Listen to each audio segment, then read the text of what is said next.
할렐루야. 오늘 우리 새벽에 우리에게 주시는 말씀을 받겠습니다. 오늘은 잠언 21장 21절, 22절 두 절 말씀만 받겠는데요. 21장, 21절, 22절 우리 두 절 말씀을 함께 같이 읽도록 하겠습니다. 시작. 공의와 인자를 따라 구하는 자는 생명과 공의와 영광을 얻느니라. 지혜로운 자는 용사의 성에 올라가서 그 성이 의지하는 방벽을 허느니라. 아멘. 하나님 말씀입니다.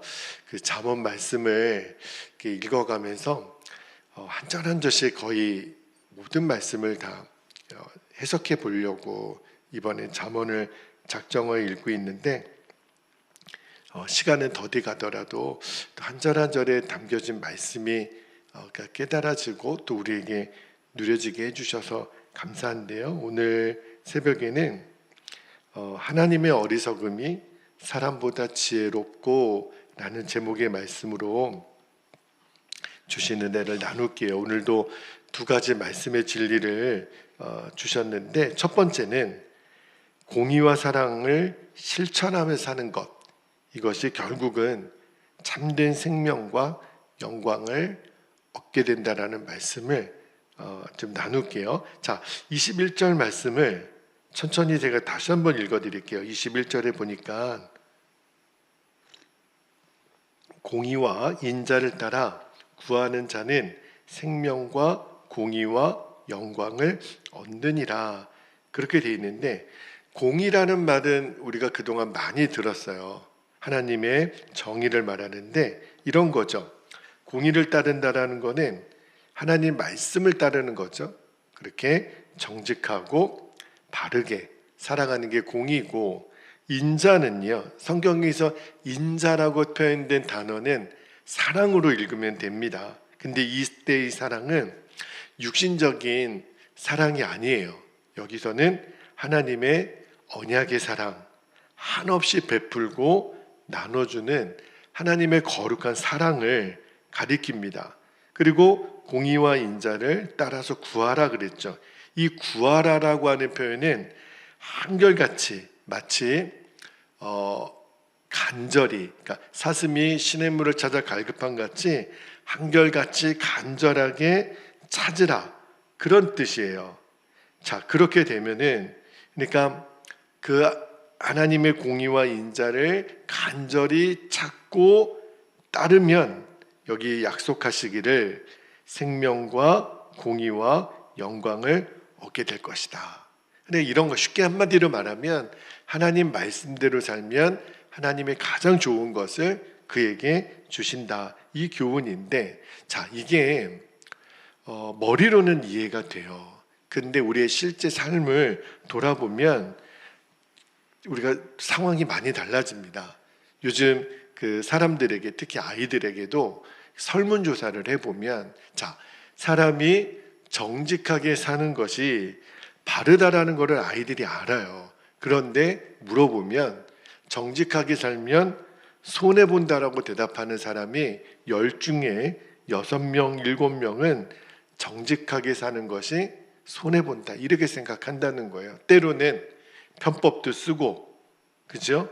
또 거짓말도 하고, 그리고 성공하기 위해서는 심지어는 불법을 행해도 차라리 그게 정직하게 사는 것보다 낫다.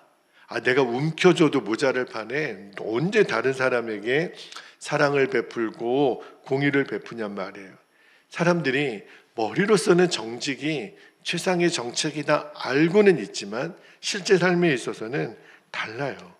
근데 우리 하나님의 자녀된 우리들은 절대 그렇게 생각해서는 안 됩니다. 육신의 눈으로 절대 좁게 봐서는 안 돼요. 왜 그러냐면 이 세상을 창조하신 분이 하나님이시니까. 그리고 이 세상을 지금 다스리시는 분도 하나님이세요. 여러분, 우리는요, 이 지구라는 큰 행성이 하루에 한 바퀴씩 돌고 있다는 것을 우리는 잘 체감하지 못합니다. 6,000km 정도 정말 어마어마하게 빠른 속도로 비행기가 보통 하늘에서 한 600km, 700km, 빠르면 한 800km 이렇게 속도로 날아가는데 그거의 10배 되는 속도로 지금 지구가 돌고 있어요. 우리가 못 느껴요. 그죠? 그리고 1년에 한 번씩 태양을 중심으로 한 바퀴 돌고 있다라는 거를 우리는 못 느낍니다. 그저 그냥 아침이 되고 저녁이 돼서 한 바퀴 또 돌았나 보다, 이 정도는 아는 거죠. 여러분, 아주 단편적인 예만 들었지만 이 세상에서 일어나는 모든 일은 다 하나님이 지금 다스리고 계세요. 하나님의 법칙에 의해서 지금 움직이고 있는 거예요. 그거를 예수님이 아셨죠.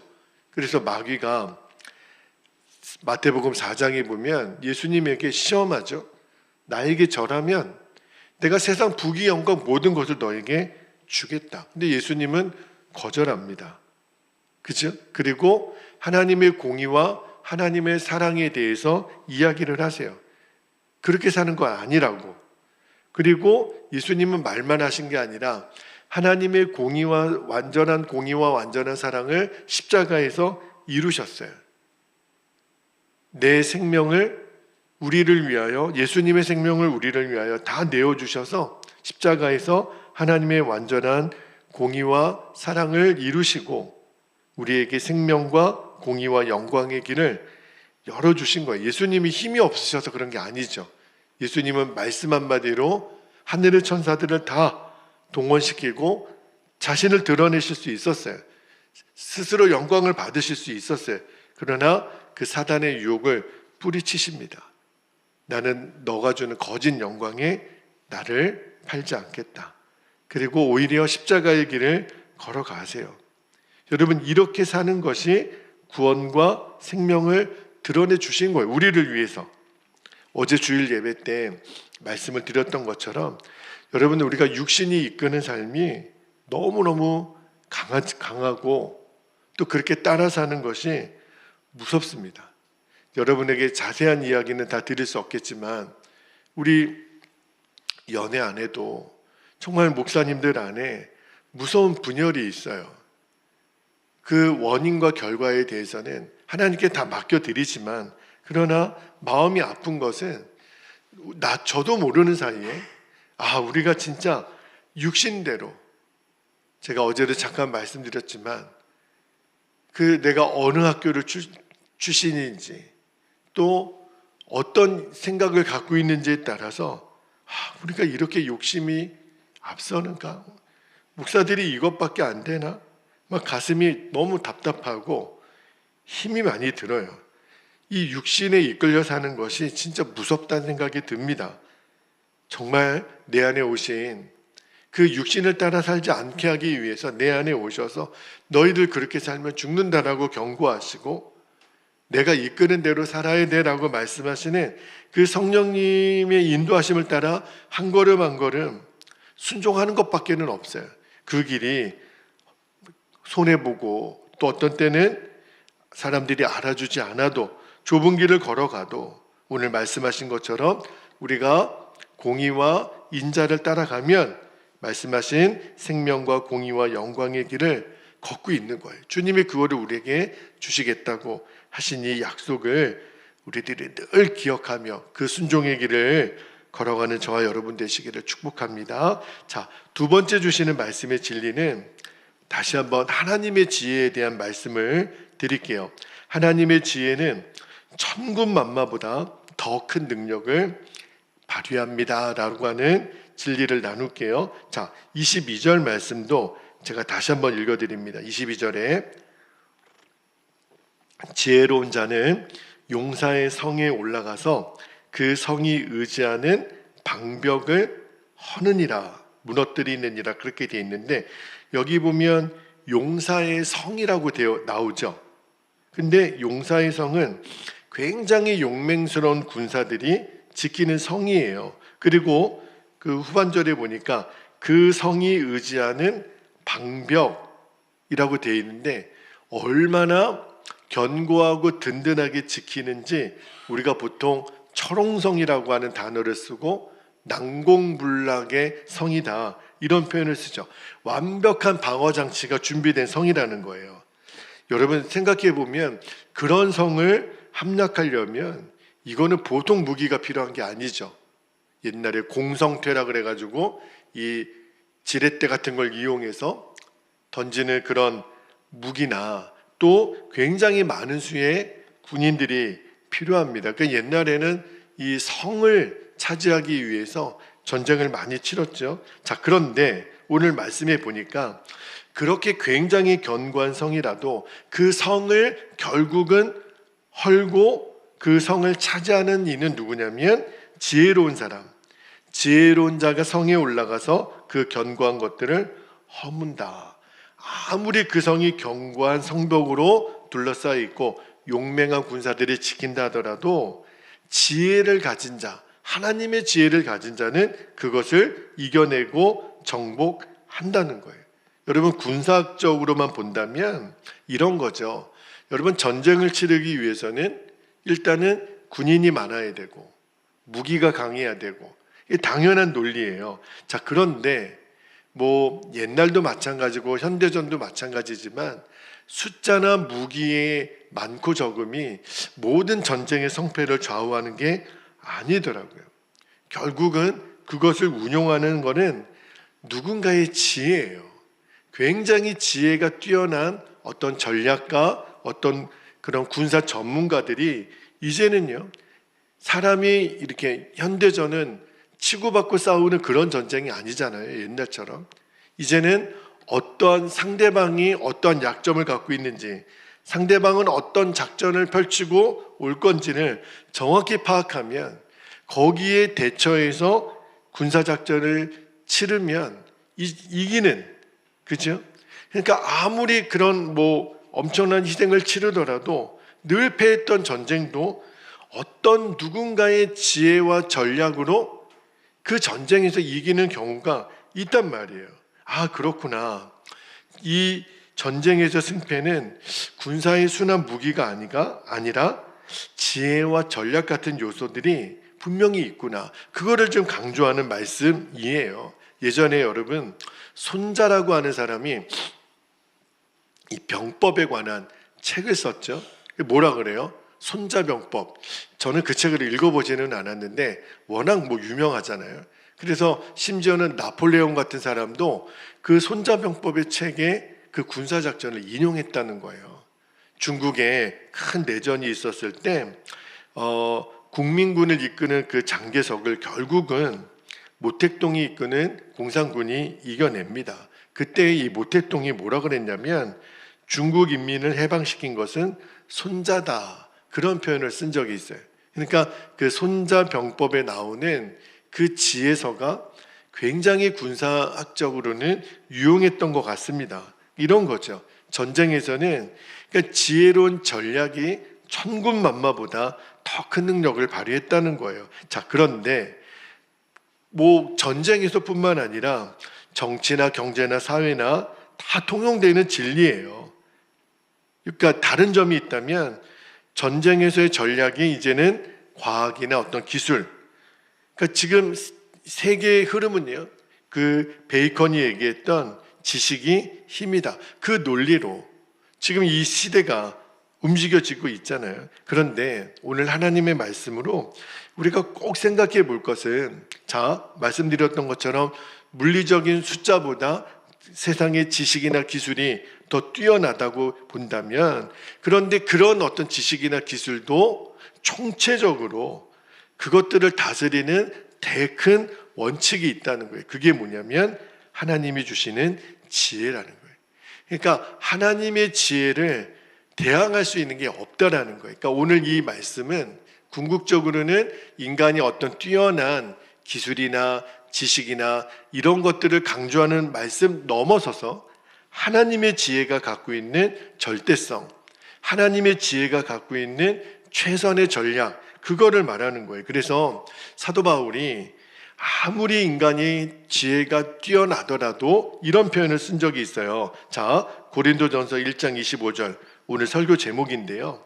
25절에 보니까 하나님의 어리석음이 사람보다 어떻고요? 지혜롭고 하나님의 약하심이 사람보다 강하니라.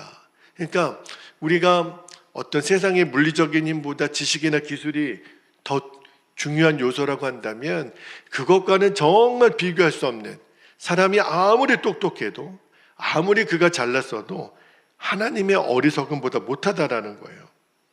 그리고 고린도 후서 10장 4절 5절에서는 뭐라고 말씀하시냐면, 한번 볼게요. 고린도 후서 10장 4절 5절에 보니까 우리의 싸우는 무기는 육신에 속한 것이 아니요 오직 어떠한 견고한 진도 무너뜨리는 하나님의 능력이라. 이 능력이 하나님의 지혜에서 나오는 힘이에요.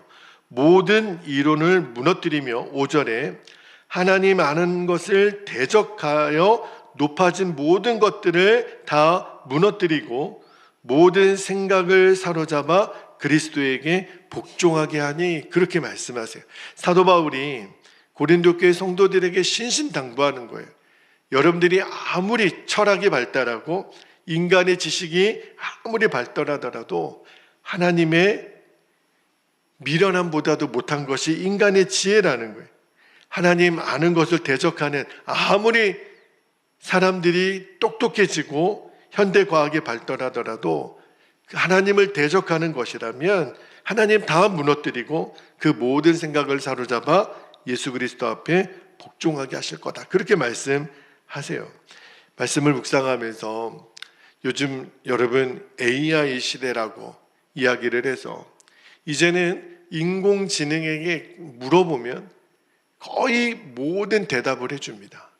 그런데 그것이 우리를 편리하게 만들고 그것을 우리에게 시간을 단축시켜주는 유익함은 있지만, 여러분 그게 하나님의 지혜를 대신할 수가 없어요. 하나님의 지혜는요, 인공지능이 대신할 수가 없습니다. 요즘은 그거를 이용하지 않으면 이제 실력에서 도태되고 그거를 잘 활용하는 그런 어떤 강자도 엄청나게 많더라고요. 저도 과연 이런 게 어떤 유익함이 있는가 쭉 이렇게 공부해 보면 참고할 만한 가치는 있어요. 그러나 그것이 내가 의지할 절대적인 대상은 되지가 않습니다.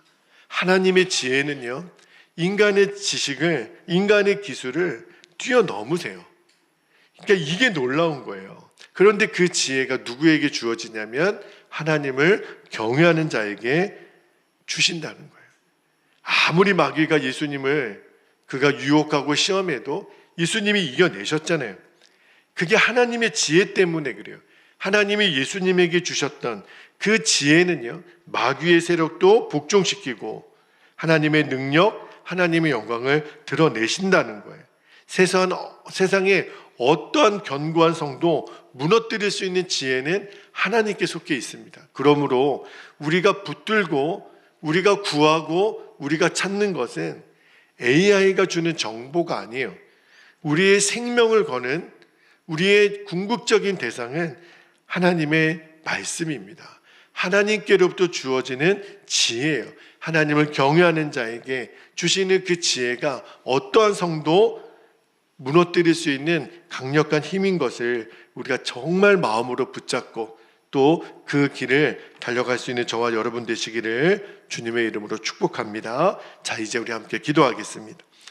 오늘도 두 가지 기도 제목을 이렇게 붙잡고 기도하겠습니다. 첫 번째는 하나님의 공의와 사랑을 언제나 결론 삼아야 돼요. 우리는 늘 하나님 기준으로 판단해야 됩니다. 그러면 생명과 공의와 영광을 누리게 될 것이다. 이 약속된 삶을 살게 하옵소서. 두 번째는 하나님을 경외하는 자에게 약속하신 지혜가 있어요. 그 지혜로 세상의 어떤 견고한 성도 무너뜨릴 수 있는 강력함을 갖게 하옵소서. 우리가 늘 패잔병이 아니에요. 우리는 승리자이고 이미 하나님이 승리하셨기 때문에 하나님이 주신 지혜로 어떤 것도 우리가 능히 감당할 수 있는 저와 여러분의 오늘 하루의 삶, 남은 인생들이 되시기를 축복합니다. 오늘 허락하신 말씀을 붙들고 기도 제목을 붙잡고 이 시간 주님의 이름을 간절히 부르고 통성으로 기도하겠습니다. 주여